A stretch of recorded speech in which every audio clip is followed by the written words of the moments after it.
உங்கள் கண்ணியமான பேச்சு உங்களுடைய கட்சியில் இருக்கிறதா? அருவருப்பான கூடாரமே திமுக. அனைவருக்கும் வணக்கம். விழித்தமிழா சேனலை சப்ஸ்கிரைப் செய்து ஆதரவு அளியுங்கள். அதிமுகவினுடைய முன்னாள் அமைச்சர் சி.வி. சண்முகன் அவர்கள் பேசிய பேச்சு கடும் எதிர்ப்பு கிளம்பியிருக்கிறது. எதற்காக எதிர்ப்பு என்று சொன்னால், அதிமுகவினுடைய மாவட்டத்தோறும் ஒரு கண்டன ஆர்ப்பாட்டம் நடைபெற்றது. இந்த கண்டன ஆர்ப்பாட்டம் எதற்காக என்று சொன்னால், தொடர் பாலியல் தொல்லைகள், பெண்களுக்கு எதிரான குற்றங்கள், இது கண்டித்து ஒரு ஆர்ப்பாட்டம் நடைபெற்றது. அந்த ஆர்ப்பாட்டத்தில் பேசிய சி. சண்முகம் அவர்கள் தான், ஐயா ஸ்டாலின் அவர்கள் கூறிய உங்கள் கனவை சொல்லுங்கள் என்று, இந்த தேர்தல் காலகட்டத்தில் கனவு சொல்லுங்கள், அதை நிறைவேற்றுகிறோம் என்று மக்களிடையே அந்த ஒரு பிரச்சாரத்தை அவங்க தொடங்கியிருந்தார்கள். அதற்குத்தான் இப்போது அந்த கூட்டத்தில் பேசுகின்ற சி. சண்முகம் அவர்கள், என்னுடைய கனவு கேட்டால் நீங்கள் தர முடியுமா, எனக்கு கனவு நயன்தாரா வேணும் என்று அவர் சொல்லியிருக்கிறது தான் கடும் எதிர்ப்பு கிளம்பியிருக்கிறது. இந்த சி.வி. சண்முகம் பேச்சுக்கு நம்ம இருபதும் ஆதரவு அளிக்கக்கூடாது. அது மிக மிக அருவருப்பான செயலாக தான் பார்க்க வேண்டும். இன்னொரு வீட்டு பெண்ணை குடன் கேட்பதும், இன்னொரு வீட்டோட மனைவியை எனக்கு குடன் கேட்பதும் மிக மிக அருவருக்கத்த செயல், அசிங்கமான செயல். இது ஒருபோதும் யாரும் ஆதரிக்கக்கூடாது. அதற்குத்தான் எதிர்ப்பினை தெரிவித்தார் துணை பொதுச் செயலாளர், திமுகவினுடைய பொதுச் செயலாளர் திரு கனிமொழி அவர்கள். அதற்கு எதிர்ப்பை தெரிவித்து ஒரு பதிவை அவர் அறிக்கை விட்டுருக்காங்க, பேசியிருக்காங்க. அவங்க என்ன சொல்லியிருக்காங்கன்னு பார்த்தீங்கன்னாக்கா, மிக மிக அருவருப்பான பேச்சா இருக்கிறது. ஏனென்று சொன்னால், ஒரு அரசியல் நாகரிகமோ அடிப்படை அறிவோ அதிமுக என்றும் இருந்ததில்லை.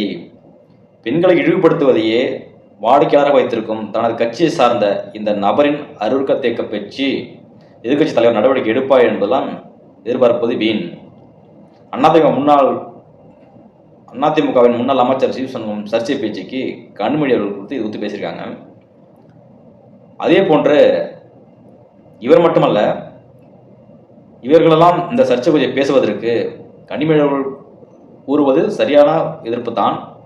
ஆனால் இதே செயலை நீங்கள் உங்கள் கட்சியில் பணிக்கக்கூடிய சிவாஜி கிருஷ்ணமூர்த்தி என்ற ஒரு நபர் கண்ணை முறைச்சி பார்த்தாலே அப்படின்னு பேசினார் பார்த்தீங்களா, பெண்களை பார்த்து. சைதப்பட்ட சாதி அவருடைய பேச்சு பார்த்தீங்கன்னா, உங்கள் கண்ணியமான பேச்சு உங்களுடைய கட்சியில் இருக்கிறதா? அருவருப்பான கூடாரமே திமுக தான். அவர் சி.வி. சண்முகம் பேசியது ஒருபோதும் ஆதரிக்கவில்லை. அது தவறு. அதே சமயத்தில் நீங்கள் எல்லாம் பெண்களுக்காக குரல் கொடுப்பது போல நடித்து கொண்டிருக்கிறீர்கள் என்பதுதான் நம்ம சொல்லிக் கொண்டிருக்கிறோம். அது மட்டுமில்லாமல், திமுகவில் பயணிக்கக்கூடிய தற்போது புதிதாக வந்திருக்கக்கூடிய ஓபிஎஸ் மகன் ரவீந்திரநாத் தாகூர் அவர்களும் ஒரு எதிர்ப்பினை தெரிவித்தார்.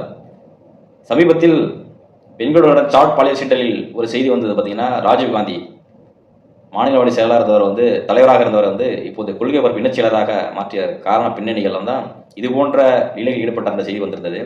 அதை குறித்து நம்ம பேசிக்கிறோம். அந்த சாட்டல் உண்மையாக இருக்க வாய்ப்பு இல்லை. ஏன்னா அந்த சாட்டு பதிகளாம் பார்த்தீங்கன்னா செயற்கை வரப்படுது. ஆனால் பின்புலத்தில் வேறு ஏதாவது சீட்டில் இருந்திருக்கலாம் என்பதை நமக்கு உத்தரவாதம் இல்லை. இருந்திருக்கலாம், இல்லாமல் இருக்கலாம். ஏன்னா அப்படிப்பட்ட யோக்கியவான்கள் என்பதற்காக நான் கூற வருகிறேன். அந்த யோக்கியவான் கட்டி பார்த்தீங்கன்னா ஓபிஎஸ் அந்த மகன் ரவீந்திரநாத் தாகூர் என்பதுனா ஏற்கனவே பாலாவோட மனைவியோடு தான் இந்த மாதிரி தில்லுமுல்லா பேசி தான் அண்ணாண்ட பேர் தவறான வழிமுறைக்கு அழைத்தார் என்று அந்த பாலாவோட மனைவி டைரக்டர் பாலா அவர்கள் கம்ப்ளைண்ட் கொடுத்தாங்க.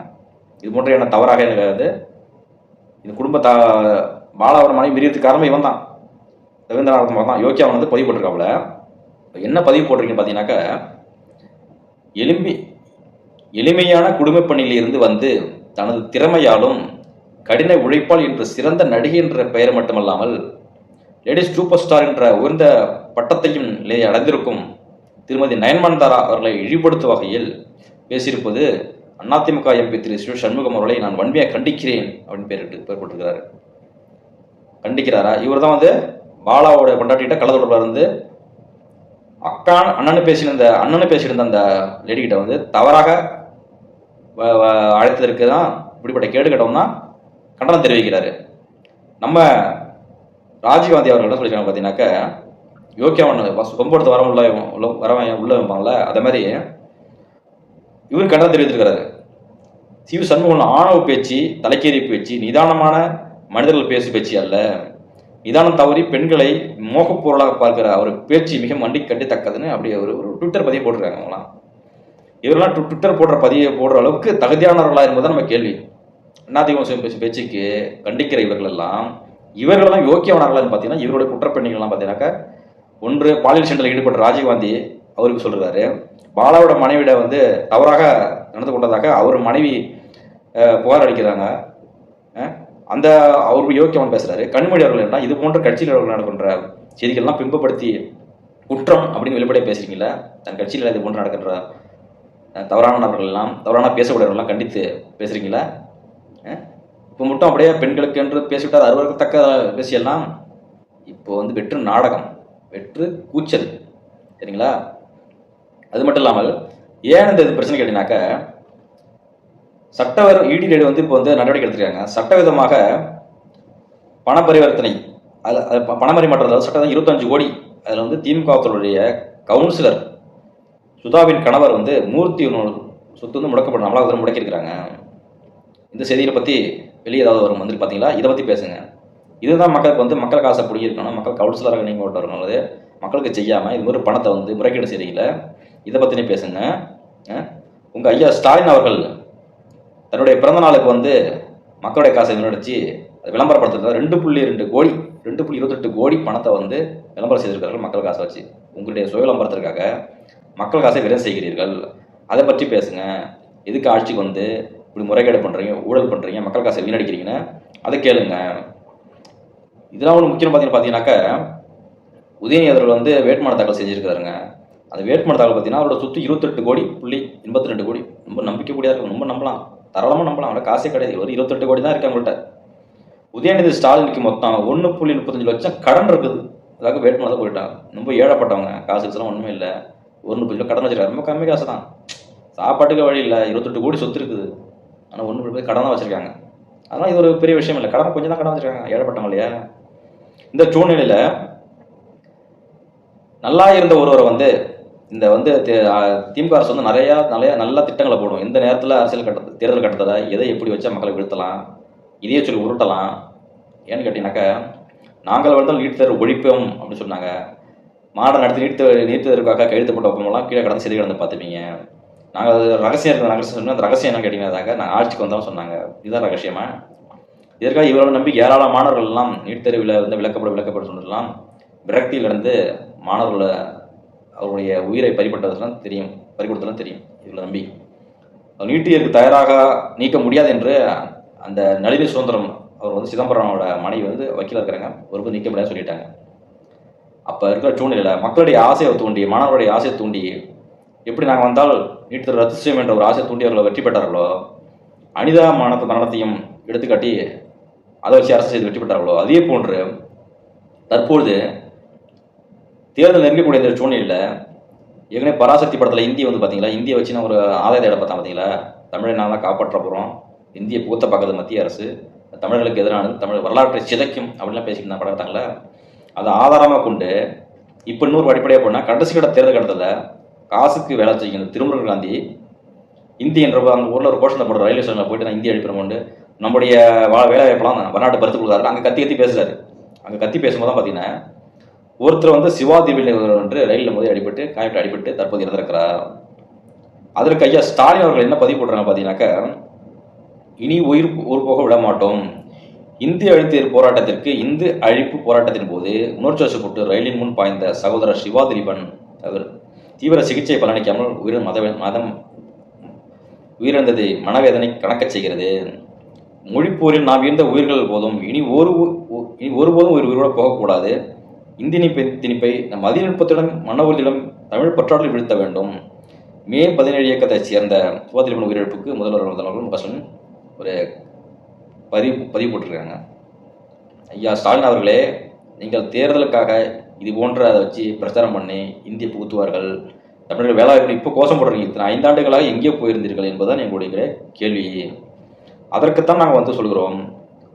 சரியாக இந்த நிகழ்வு என்ன நடத்த பார்த்தீங்கன்னா, கடைசி கட்டத்தில் பார்த்தீங்கன்னாக்க, சரியாக விளாத்தி கூழக்குளம் மாநில கழிப்பிறப்பு இந்த போராட்டம் பற்றி எழுயும் போது திருமுருகன் காந்தி இன்னும் கொல்ட்டி சம்பந்தமே இல்லாமல் இந்த போராட்டத்தை எடுத்துக்கிறான். இத்தனை வருஷம் தூங்கி கொண்டு கொண்டு திடீரென்று கொண்டு இப்போ வந்து தமிழ் அழிந்து விடும், அதனால் ஹிந்தி வந்து பூத்தி விடுறார்கள், தமிழர்களுக்கு வேலை இல்லையா அப்படின்ற நாடகம் போட்ட திருமுருகன் காந்தி 2022 கேலோ இந்தியா என்ற ஹிந்தி பேரில் ஒரு மோடி அழைத்து வந்து இங்கே போட்டியை ஆரம்பிக்கும் போது இந்த திருமுருகளை எங்கே பிடுங்க போயிருந்தானா? சரியாக தேர்தல் நேரத்தில் இல்லைட திறனதற்கு முன்பு தமிழ்நாடு முழுவதும் 48 நேரம் முழுவதற்கு 12 கற்பழிப்புகள் நிகழ்த்த கொடூரம் அரங்கேற்றி மக்கள் கொதித்திருந்த வேளையில் அதை மடைமாற்ற இந்த திராவிட திருட்டு கும்பல் தமிழ் என்று வரும் பள்ளி பாடப்புத்தகங்கள் எல்லாம் திராவிடம் என்ற மடைமாற்ற கும்பல் தமிழ் மீது பாசத்திலே போராடி என்றால் நம்ப முடியவில்லை. சம்பந்தப்பட்டவர் ரயில் மூலம் விழுந்தாரா இல்லை தள்ளிவிடப்பட்டார் என்பது சந்தேகக்குரியமாகிறது. திருமுருகன் காந்தி ஏன் ரயில் மூலையில் பாயவில்லை? அவர் பாய்ந்து அடிபட்டார் என்று சொன்னால் இவர் ஏன் பாயவில்லை? அவர் பாய்ந்தாரா, இவரை தள்ளி விட்டாங்களா, அதை வச்சு அரசு தேடினாங்களா என்பது கூட்டத்தில் என்ன நடந்தது என்று விசாரணை வச்சா தெரியும். கடந்த தேர்தலின் போது நீட் தேர்வு அனிதா மரணத்தை முதலீடாக வைத்து ஏமாற்றிய மனைவாடு கும்பல் தான் இந்த தேர்தலுக்கு இந்த மரணம் வைத்து பயன்படுத்துகிறதா என்ற கேள்வி சந்தேகம் நமக்கு எழுகிறது. முறைப்படியான சிபிஐ விசாரணை மேற்கொள்ளப்படுமா? இதுவரைக்கும் கருணாநிதி குடும்பத்தில் ஆதரவாக இருந்த மோடி, அமித்ஷா இந்த முன்னெடுப்பை செய்வார்களா?